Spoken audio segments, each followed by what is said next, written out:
Good morning. आज हम पढ़ेंगे कविता स्वर्ग बना सकते हैं कि तीसरे प्रश्न पर चर्चा करेंगे। याद रखिए कि प्रश्न इसके अलावा भी कई प्रकार के हो सकते हैं, लेकिन अभी हम तीसरे प्रश्न पर चर्चा करेंगे। और तीसरा प्रश्न है कि जब तक, तीसरा प्रश्न देखिए पेज नंबर 36 अपने वर्कबुक में देखिए। और इसके अलावा भी प्रश्न, आप ये मत सोचिएगा केवल वर्कबुक से ही प्रश्न आ सकते हैं। तो देखिए, जब तक मनुष्य का यह सुख भाग नहीं सम होगा, शमित न होगा कोलाहल, संघर्ष नहीं कम होगा। उसे भूल वह फंसा परस्पर ही शंका के भय में, लगा हुआ केवल अपने में भोग और संचय में। तो इसका अर्थ है कि जब तक, भीष्म पितामह कह रहे हैं युधिष्ठिर से कि हे युधिष्ठिर, हे धर्मराज, जब तक प्रत्येक मनुष्य का यानी प्रत्येक मनुष्य का सुख का जो उसका भाग है, उसका हिस्सा है, सुखों का हिस्सा है, वो सम नहीं होगा, अर्थात समान नहीं होगा। न्यायोचित उसका हक उसको नहीं मिलेगा। न्याय के अनुसार जितना उसका हक है, जितने काबिल है, वो जिस काबिल है, अगर वो उसे नहीं मिलेगा, तब तक शमित न होगा कोलाहल अर्थात संघर्ष का, मारपीट का, कत्लेआम का, खून खराबा का ये शोर, ये संघर्ष तब तक कम नहीं होगा। शमित न होगा कोलाहल, संघर्ष नहीं कम होगा। तब तक ये कोलाहल, ये युद्ध की जो आवाज़ें हैं, ये शोर शराबा है युद्ध का, मार काट का, चीख पुकार का, और ये संघर्ष, ये जो वर्ग संघर्ष है अमीर गरीब का, और ये जो सत्ताधारी और सत्ता विहीन का, ये कभी भी कम नहीं होगा। तो इसके लिए स्वर्ग तब हम तभी इस धरती को बना सकते हैं जब प्रत्येक मनुष्य का उसका भाग है वो समान हो। उसे भूल वह फंसा परस्पर ही शंका के भय में। इसे भूल करके, किसे भूल करके? मनुष्य का समान भाग, वह प्रत्येक मनुष्य का न्यायोचित अधिकार उसे मिले। उसे भूल करके मनुष्य इस तथ्य को भूल गया है कि जो भी इस पर जन्म लिए इस धरती पर, वे इसके समान अधिकारी हैं। ये धरती उन सबकी समान रूप से है। ये धरती पर मौजूद सभी संसाधन समान रूप से हैं। इस बात को वो भूल गया है और किस शंका में फंस गया है? उसे भूल वह फंसा परस्पर ही शंका के भय में, लगा हुआ केवल अपने में भोग और संचय में।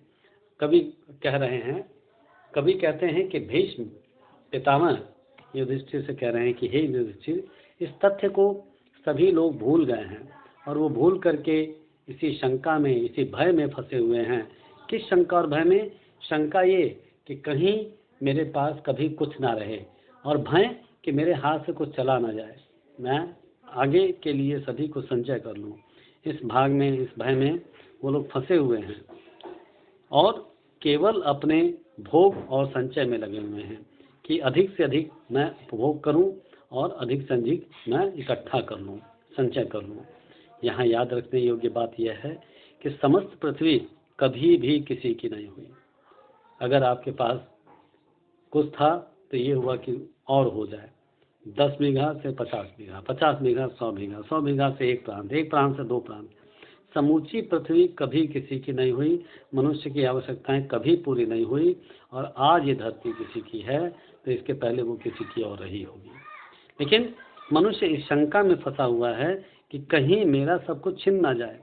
और दूसरा क्या भय है कि अगर सब कुछ छिन जाएगा तो मैं किस प्रकार रहूँगा, किस प्रकार जीवन यापन करूँगा। तो यहाँ मनुष्य अपने लिए चिंतित नहीं है, सभी भोग और ऐश्वर्य को वो खुद के लिए भोग लेना चाहता है, और यही संघर्ष का मूल है, यही मार काट का संघर्ष का मूल है। महाभारत का भी मूल क्या था? भीष्म पितामह ये संदेश भी देना चाहते हैं युधिष्ठिर को कि हे युधिष्ठिर, इस महाभारत का सूत्रपात कब हुआ? इस महाभारत को रोका जा सकता था जब भगवान कृष्ण आए और उन्होंने कौरवों से कहा कि यदि तुम न्याय नहीं देना चाहते हो, अगर न्याय देना चाहते हो तो पांडवों को उनका आधा हिस्सा दो, आधा राज दे दो अगर न्याय चाहते हो। और न्याय भी नहीं देना चाहते तब तुम केवल एक पांडव को एक गांव दे दो, छोटा सा एक गांव, वही वो खुशी से रहेंगे, वही खाएंगे, लेकिन युद्ध नहीं करेंगे। अपने परिजनों पर असी नहीं उठाएंगे, परिजनों पर शस्त्र नहीं उठाएंगे। लेकिन दुर्योधन ने कहा कि मैं सुई के नोक के बराबर भी भूमि नहीं दे सकता बिना युद्ध किए। तो यहाँ पर युद्ध अवश्यंभावी हो गया, युद्ध अनिवार्य हो गया। यहाँ पर यदि पांडव शस्त्र नहीं उठाते तो वो कायर कहलाते। धर्म के लिए, धर्म क्या है? धर्म हमारा कर्तव्य है। कर्तव्य की रक्षा के लिए शस्त्र उठाना ही पुण्य है, और यही उन्होंने किया। इस युद्ध को रोका जा सकता था यदि पांडवों को उनका न्यायोचित अधिकार मिल जाता। तो कितना खून खराबा रुक जाता, कितने लोग मरने से बच जाते। तो भीष्म इसी बात को कह रहे हैं कि मनुष्य की प्रवृत्ति यह है कि समस्त भूमि को वो भोग लेना चाहता है, अपने अधिकार में रखना चाहता है।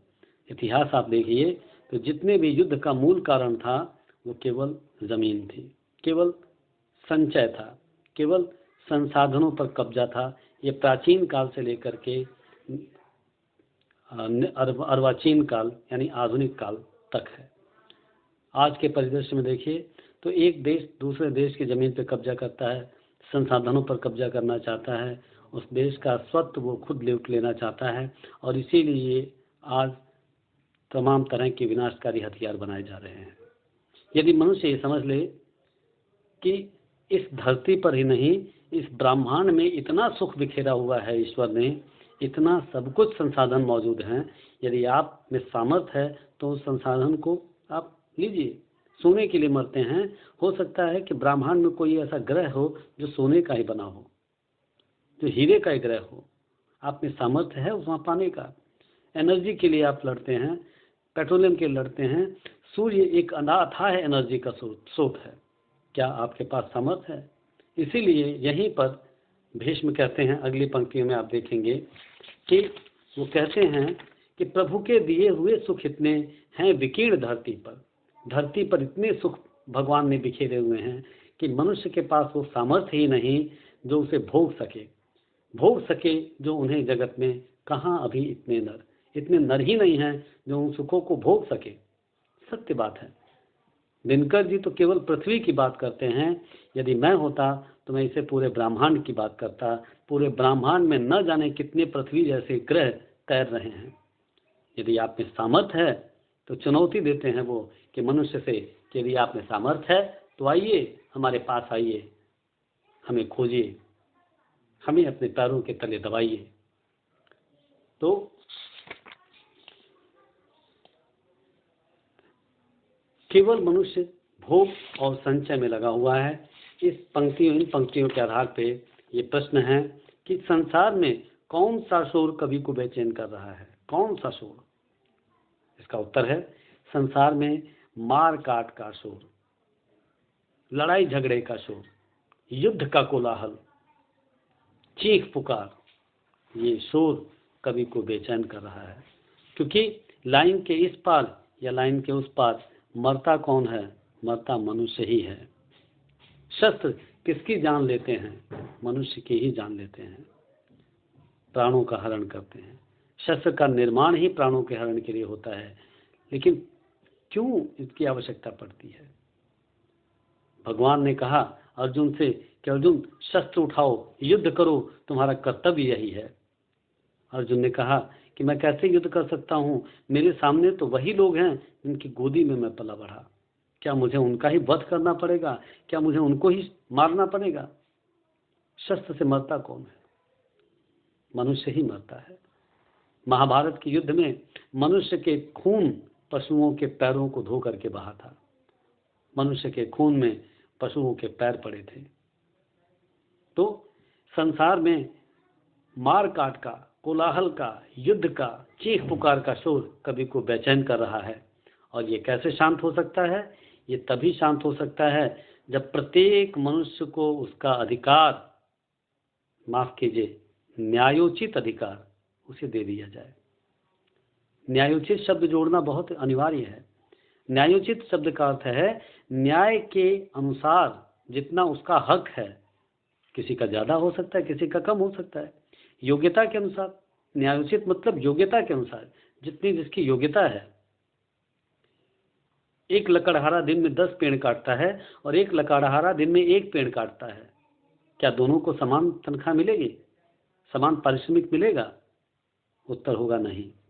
योग्यता अनुसार, हाँ वो भी 10 पेड़ काटे, ये भी 10 पेड़ काटे तो बराबर होना चाहिए। स्त्री पुरुष, अगर स्त्री भी वही काम करती है, बराबर काम करती है जो पुरुष करता है, तो उसे बराबर तनख्वाह मिलनी चाहिए। ये योग्यता अनुसार न्यायोचित कर्तव्य और अधिकार है, माफ कीजिए अधिकार है, पारिश्रमिक है। जब ऐसा होगा तो इस संघर्ष को, इस मारकाट को रोका जा सकता है, निश्चित ही रोका जा सकता है। कुछ पशु प्रवृत्ति के लोग होते हैं, हमेशा होते आए हैं, वे अपवाद स्वरूप हैं, जिनका मूल राक्षस प्रवृत्ति है, जो दूसरे का हरण करना चाहते हैं, दूसरे का छीन लेना चाहते हैं, दूसरे को मार देना चाहते हैं। उनके लिए शस्त्रों की आवश्यकता है, लेकिन बहुत से लोग ऐसे हैं जो ऐसा नहीं चाहते, वो केवल मजबूरी में शस्त्र उठाते हैं। अपने आत्मसम्मान की रक्षा के लिए, अपने हक की रक्षा के लिए जो शस्त्र उठाता है, अगर उनको उनका न्यायोचित अधिकार दे दिया जाए तो शस्त्र नहीं उठाएगा। इस प्रकार हमने देखा कि पहले प्रश्न का उत्तर क्या होगा, यह कैसे शांत हो सकता है।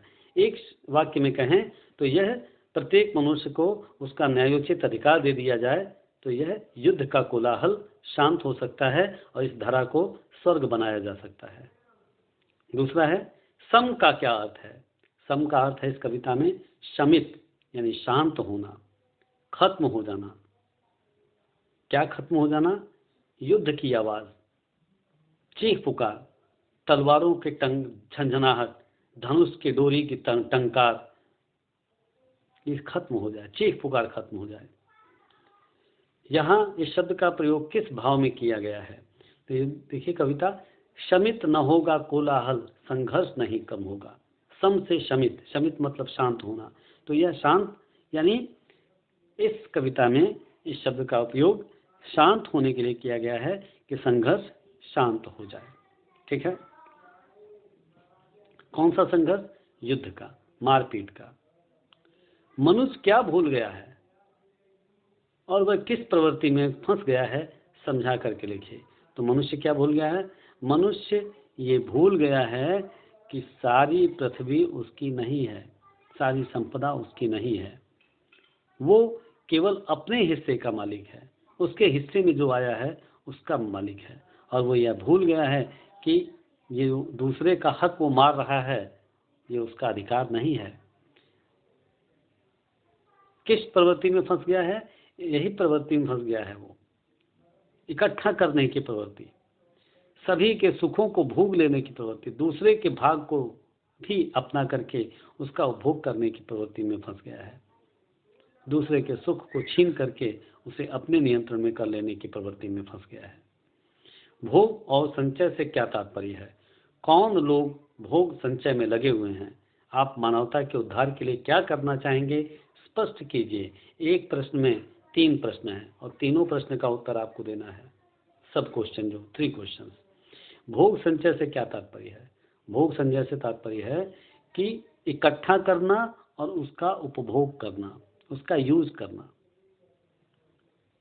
आज आप देखिए, किसी के पास अपने बच्चे के लिए दूध नहीं है और किसी के कुत्ते भी दूध पीते हैं।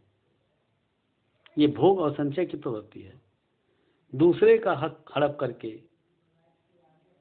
आप एक जानवर को दूध पिला रहे हैं जहां पर एक बच्चे के लिए भी दूध नहीं है।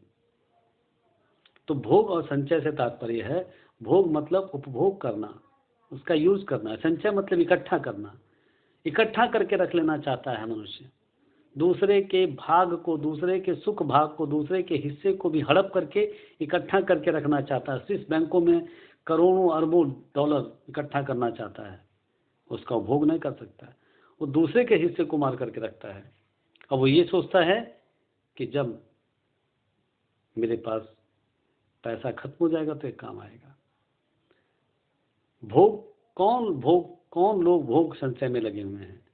ऐसे लोग भोग संचय में लगे हुए हैं जिनके हाथ में सत्ता है, जिनके हाथ में ताकत है, जो दूसरे का हिस्सा हड़प कर सकते हैं।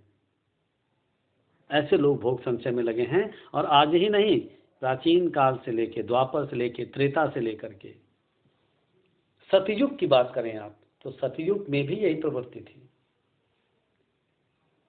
रावण थे त्रेता में, रावण ने दूसरे के हिस्से को हड़प करके रखा हुआ था, सबको यहाँ गुलाम बना करके रखा हुआ था अपने दरबार में। सतयुग में चले जाइए, द्वापर में चले जाइए, द्वापर में तो युद्ध हुआ था महाभारत। दुर्योधन सबके हिस्से को कब्जा करके रखना चाहता था। तो आज ऐसे लोग आज भी मौजूद हैं, तमाम ऐसे लोग हैं जो दूसरे के हिस्से को के धन को ब्लैक मनी के रूप में अपने पास रखना चाहते हैं और उसका संचय करना चाहते हैं, इकट्ठा करना चाहते हैं। वो चाहते हैं कि हम उनके साथ पुस्तें लिखाएं, लेकिन संभव नहीं है, और यही संघर्ष को जन्म देता है। आप मानवता के उद्धार के लिए क्या करना चाहेंगे, स्पष्ट कीजिए। हमसे पूछें आप तो हम कहेंगे कि मानवता के उद्धार के लिए सबको सबके हिस्से का सुख, धन उसके योग्यता के अनुसार मिलना चाहिए। ऐसा भी ना हो कि सबको बराबर दे दिया जाए। मैंने उदाहरण दिया कि एक लकड़हारा जो 10 पेड़ काटता है उसको भी समान वेतन दीजिए, एक लकड़हारा जो दिन भर में 1 पेड़ काटता है उसको भी समान वेतन दीजिए, तो ये न्याय नहीं होगा। योग्यता अनुसार। हाँ, जो अशक्त है, जो कुछ नहीं कर सकता है, जो पीड़ित है, उसका पालन पोषण करने की जिम्मेदारी समाज की होती है। समाज अर्थात शासन, क्योंकि सरकार किससे बनती है? सरकार समाज से बनती है। Government of the people, for the people, by the people. जनता की सरकार, जनता के लिए, जनता के द्वारा। तो जो अशक्त हैं, जो नहीं कुछ कर सकते, जो पीड़ित हैं, उनका पालन पोषण करने की जिम्मेदारी समाज पर होती है, और यही कल्याणकारी राज्य की अवधारणा है। शेष अगली वीडियो में पढ़ाएंगे।